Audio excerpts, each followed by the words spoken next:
If you're a law firm owner who thinks like a business owner, not just a lawyer, this is for you. July 17th and 18th, we're hosting our next in-person mastermind in New York City. We're kicking off with a strategy workshop with Jessica Gonifas of Silver Peaks Accounting, dialing in your numbers so you can make smart CEO-level moves. Then it's straight into mastermind hot seats. No fluff, no filters, just real strategy, real feedback, and breakthroughs. Plus, we're hosting an exclusive dinner. Bring a plus one, connect deeply, and build the kind of relationships that transform businesses. If you're ready to think bigger, move faster, and scale smarter, get your mastermind ticket at maxlawevents.com.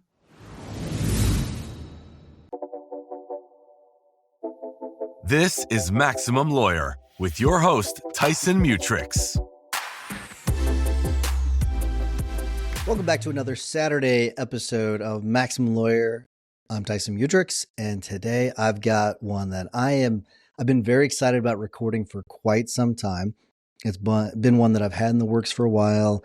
I've waited to record it until the right time. And I think now is the right time. I wanted to make sure I had the right energy for this, because I'm just really, really excited about it.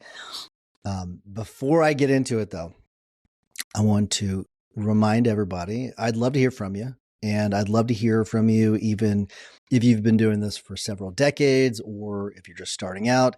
It doesn't matter if, you just have a question or you just want to make a comment. I don't care either way. I just want to hear from you. Shoot me a text, 314-501-9260.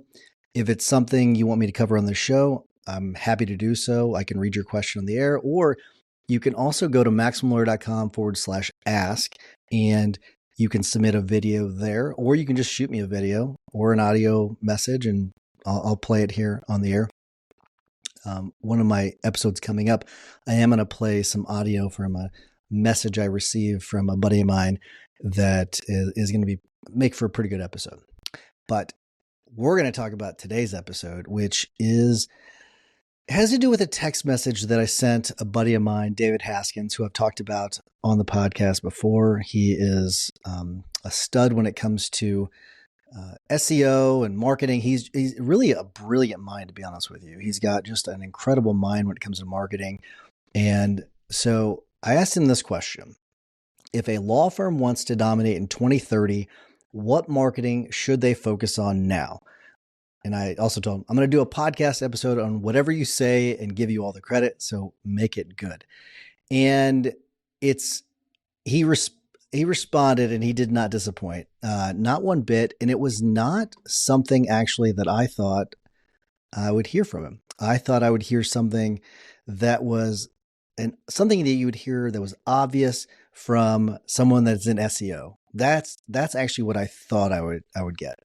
I didn't. I got something far better, and something that I think that you might have actually heard from someone that's of a similar mind back like 20, 30 years ago. It is an interesting response. And so here's what David had to say. It's a long one, and what I'm going to do is I'm going to read parts of it, and then I'm going to make comments about it. But it really is interesting.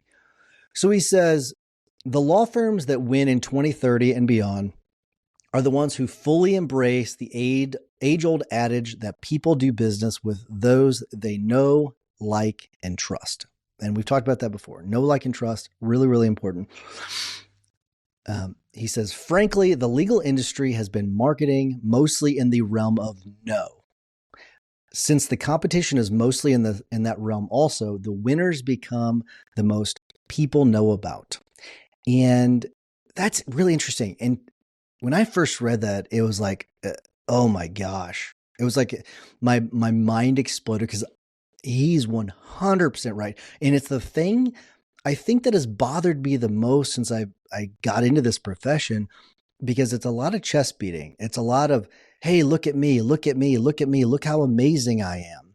And that has always been backwards to what I was taught whenever I was at Mizzou learning about marketing. That is completely, it was all about the customer, all about the client. You focus on them. You don't focus on me. And that whole no idea is, hey, focus on me, focus on me, focus on me. Get to know me. I'm so important. And it really has, it's always bothered me. And it never really, I kind of knew why, but now I 100% know why. And he hit the nail on the head. And he adds, there really isn't a presence of many law firms that are doing know, like, and trust, at least on a large scale. I think the firm of the future will need to stand out by really taking a stand for what they believe. And he's going to give some examples. And this isn't something you can hire a vendor to do for you either. It has to be genuine, led by the founder or founders, the leadership, and it needs to flow through the culture of the firm, embraced by everyone on the team. This is why I had a firm with Jeremy Danielson earlier today, and we were talking about social media. And this is why we do our social media in-house. It's because it's really, really hard for a company that's an outsider to understand and be able to embrace your firm culture and then convey that out to the world. They're going to put their own flavor on it, and they're not going to be able to really embrace what your culture is. I've never seen it done well. And I'm not saying it's not possible. I just personally have never seen it done well. Okay, so let's get into his example. A great example of this was my best friend, the lawyer that got my start in this industry, David Ayler. And David has, for those of you that know David, I've only heard great things about David. David has passed. He passed away a couple of years ago. And I know that obviously David Haskins was very, very close to him. I know that Brooks Derrick was close to him as well. It sounded like he was a very beloved person. And so it was really tragic to hear that he had passed away. But he led with his heart. And so this is David Haskins again. So I'm going to have to differentiate between David Ayler and David Haskins. But David Haskins adds, he led with his heart and he accomplished this goal pretty much just naturally. The local police set up an Uber sting to catch Uber drivers in the early days before it was legalized. David Ayler put on a statement that he would represent any Uber drivers caught in the sting pro bono. And he actually provides a Facebook post, which anyone that is watching this, so those of you that are watching on YouTube, you can see what I'm showing. And I am trying to present this in a way that everyone, even if you're just listening, that you have an idea as to what I'm showing you. But he shared a Facebook post with me from something that David Ayler Law Offices shared, and it's an image. It says Uber driver sting, and it's overlaying a map of the area. And he says, I'll defend any Charleston Uber drivers ticketed in the sting for free. And I think that's pretty cool. And he's got an actual link to the article about it. And he says, not only did David receive an outpouring of support from the community, Uber contacted us and retained David to be their local counsel for these charges, which is really, really interesting. I didn't know about that. That's fantastic. Another time, that was a great story. I think this next one is even better. And so I'm going to show an article that it was about a Girl Scout troop. So I'm gonna share that instead, so you all can see this one. And it is a really just fantastic story. It is gotta maneuver all my screens. Okay. And this one was a Facebook post, and it says, Low Country Boy Scout Troop 742 says its trailer was stolen last night. It was parked at Coastal Shores Baptist Church on Ashley Phosphate. And so it's got that post. And I think that it was supposed to be a Girl Scout troop. They said Boy Scout troop. Either way, it doesn't matter. But David says, another time a local Girl Scout troop had their supply trailer stolen. David popped up and offered to replace it and then upgraded them to a nicer one. So he provides two posts. And in that post that I just read a second ago, David says, I'll replace it and tags the person. Please let me know who to contact. And there's a follow-up from the person, this Brody Hart, that posted about it. And the follow-up says, it's got a video of the trailer being stolen. And it says, "You're stealing from children. That's not something I can accept." And that's from David Ayler. So that's what Low Country attorney and former Boy Scout David Ayler told me and the Scout 762 committee chair about their stolen trailer. He offered to replace it after seeing my tweet about the theft on Saturday. Really, really cool story. And there's a video about that. And we'll provide all of this in the show notes as well. All right. And let me wrap up the rest of the text from my good friend David Haskins. Hopefully everyone's keeping the Davids separated. But he says, "There's 100 more examples like this where David ingrained himself into the community with good deeds led by his heart. Sometimes it was related to a practice area his firm handled. Most of the time it wasn't." And I absolutely love this story.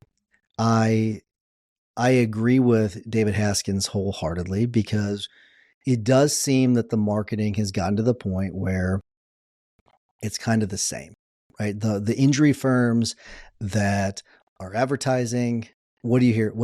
Think about it. Think about the commercials that you've seen recently from an injury firm. And as an injury firm, I pay more attention than what you all do, but when you see them, what are they talking about? They're talking about big settlements, big verdicts, talking about their trial attorneys. How many times do you see trial attorneys? That's what they are. They're trial attorneys. That's what they're in the courtroom. They're trial attorneys. They're getting big settlements, big money. And it's all just the same. There's nothing that differentiates them. I will give, there is a firm, actually, I won't mention who they are, because I do think that some people unfairly criticize them. But in St. Louis, there's a firm that I actually have a lot of respect for. They're a volume marketing firm, and I respect them because they really fight off the firms that come in from out of town. They really care about local. They walk the walk. Okay. And they get a bad rap because they don't have a history of being in the courtroom and trying cases and all that. But they're the ones that are out in the community that a lot of people know about. They're the ones that they obviously they see them on TV and everything, but they're the ones that are really in the community. They are, whenever there's a judge that they don't think should be on the bench anymore, they're vocal about it. When there was recently a flood of outside firms that came in, and their message was essentially, listen, these are firms from out of town. They're not local. They're not St. Louis people. And even if you don't hire us, hire someone that's in St. Louis. And I got a lot of respect for that. They're willing to kind of put their neck on the line and really stand up for other people. And I think that that's really important, that we live our values and we go out into our communities. That's what one of our core values has to do with being leaders in our communities or in the legal industry and the communities we serve. So that we serve. So we are leaders in the legal industry and the communities we serve. That's the actual core value. And we truly believe in that. And you have to do that. For example, some of our employees, they are out in North Carolina. And when the recent floods came through, guess what we said? Take the day off, take the week off, as long as you need. Here's some money. You go spend it on whatever you need when it comes to supplies. Go out in the community and do what you need to do. And they did it. And so you have to, I think that's a really, really, really important, that what David's talking about is going out into the communities and showing that we are members of the community and living our values and demonstrating it by really walking the walk. And I think that that's really, really important. So I think David's right. In 2030, if you want to dominate, I don't think it's Google. I don't think it's AI. I think it's doing what David says. And so hopefully you all got something from this. Know, like, and trust. Super, super important. Don't neglect any one of those. You got to do the know. They got to know you. So it's important that you get the marketing out there. They're going to like you, and they're going to trust. And you do that by going out into the communities that you serve and serving.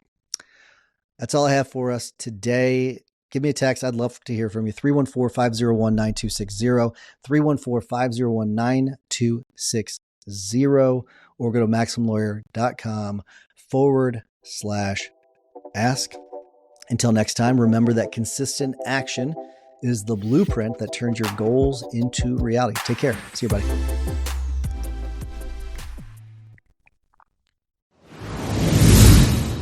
Real quick, before you head out, have you checked out the Guild yet? If you've been listening to this podcast or hanging out in the Maximum Lawyer Facebook group, you've probably heard us mention it. But if you haven't taken the next step, let me tell you, you're missing the best part of this community. The Guild is where law firm owners like you go to level up. It's not just more content. It's a powerful mix of weekly live trainings, group coaching, accountability, and a tight-knit community of people who actually get what you're building. You'll be able to tap into real conversations with people who are in the trenches with you, scaling their firms, testing ideas, solving problems, and growing fast. If you're serious about building a firm that runs like a business and not just a job, this is where you want to be. Go to maxlawguild.com and take that next step. We'll see you inside.